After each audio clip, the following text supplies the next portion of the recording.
আবারও গাজায় হত্যাযজ্ঞ শুরু করছে দখলদার ইসরায়েলের প্রধানমন্ত্রী বেনিয়ামিন নেতানিয়াহু। যুদ্ধবিরতির মধ্যেই এবার গাজা শহরে মসজিদে বোমা হামলা চালিয়েছে ইসরায়েলের বিমান বাহিনী। বিশ্লেষকদের ধারণা, অক্টোবরের নির্বাচনকে সামনে রেখে কট্টর ডানপন্থীদের সমর্থন পেতে নতুন করে গাজায় ধ্বংসযজ্ঞ চালাচ্ছে ইসরায়েল। অধিকৃত পশ্চিম তীরে দখলদার ইসরায়েলের প্রধানমন্ত্রী নেতানিয়াহুর উস্কানিতে সাধারণ ফিলিস্তিনিদের উপর সশস্ত্র হামলা শুরু করেছে অবৈধ বসতি স্থাপনকারীরা। দেয়া হচ্ছে মসজিদ, বাড়িঘর, ফসলি জমিতে আগুন, হত্যা করছে সাধারণ বাসিন্দাদের। এই প্রহসনের বিরুদ্ধে সোচ্চার হয়েছে খোদ ইসরায়েলের জনগণই। রাজধানী তেল আবিবে রাস্তায় নেমেছে শত শত বিক্ষোভকারী। কি বলছে বিক্ষুব্ধ সাধারণ ইসরায়েলিরা?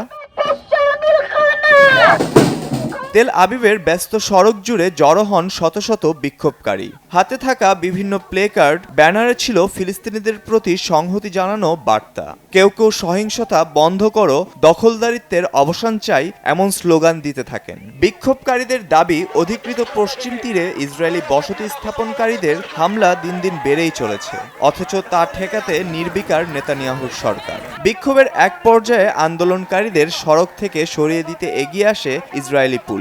এ সময় উভয় পক্ষের মধ্যে ধস্তাধস্তি শুরু হয়। কয়েকজন বিক্ষোভকারীকে জোর করে সরিয়ে দেওয়ার চেষ্টা করলে পরিস্থিতি আরো উত্তপ্ত হয়ে ওঠে। শেষ পর্যন্ত পুলিশ এলাকা নিয়ন্ত্রণে আনলেও বিক্ষোভকারীরা তাদের প্রতিবাদ অব্যাহত রাখেন।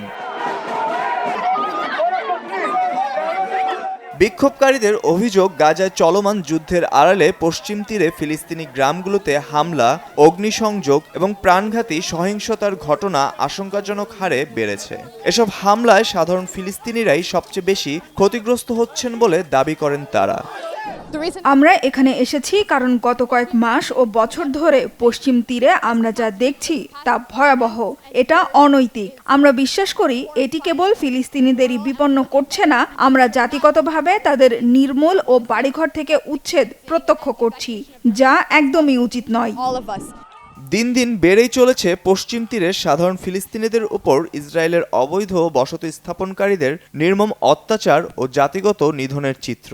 জাতিসংঘের তথ্য অনুযায়ী চলতি বছরে বসতি স্থাপনকারীদের হামলা সংশ্লিষ্ট ঘটনায় অন্তত 18 জন ফিলিস্তিনি হত্যার শিকার হয়েছেন। আর ফিলিস্তিনি কর্তৃপক্ষের দাবি প্রকৃত সংখ্যা আরও বেশি। তাদের হিসাব অনুযায়ী বছরের শুরু থেকে এখন পর্যন্ত অন্তত 20 জন ফিলিস্তিনি বসতি স্থাপনকারীদের হামলায় প্রাণ হারিয়েছেন। Naim Ahmed, Bangla vision news desk.